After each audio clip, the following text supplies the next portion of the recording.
আপনারা সবাই সামাজিক সচেতনতা শুরু করেন, আইন শৃঙ্খলা বাহিনী তার নির্ধারিত কাজ করবে ইনশাআল্লাহ। বাংলাদেশ যাতে মাদক মুক্ত হয় সেজন্য আমরা অতি শিগগির এই বিষয়ে অভিযান পরিচালনা করব। দ্বিতীয়ত, জুয়া এবং অনলাইন জুয়া এটা বন্ধ করার জন্য আমরা এখন গবেষণা করছি কিভাবে কি করা যায়। এটা সামাজিক ব্যাধিতে পরিণত হয়েছে। তারপরে বাংলাদেশের,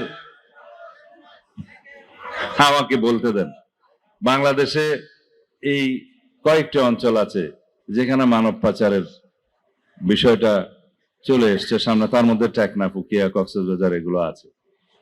মানব পাচার রোধ করার জন্য ইতিমধ্যে আমরা আইন শৃঙ্খলা বাহিনীকে আমাদের নির্দেশনা দিয়েছি যে সমস্ত পয়েন্টে এগুলো হয় এবং যেখানে যেখানে যায় সে সমস্ত বিষয়গুলো তারা পরীক্ষা নিরীক্ষা করে একদম অর্গানাইজড ওয়েতে খুব সুশৃঙ্খল ভাবে তারা নামবে। সুতরাং মানব পাচার বন্ধ করার জন্য সরকারি উদ্যোগ থাকবে, আইন শৃঙ্খলা রক্ষাকারী বাহিনীগুলো তাদের নিজস্ব অভিযান পরিচালনা করবে, আপনারা সহায়তা করবেন। এই বিষয়ে আপনাদের সহযোগিতা সবচাইতে বেশি উল্লেখযোগ্য, কারণ আপনারা ইনফরমেশন দিবেন, আপনারা তথ্য দিবেন কোথায় কি হচ্ছে, তাহলে আইন শৃঙ্খলা বাহিনী সঠিকভাবে আগাতে পারবে।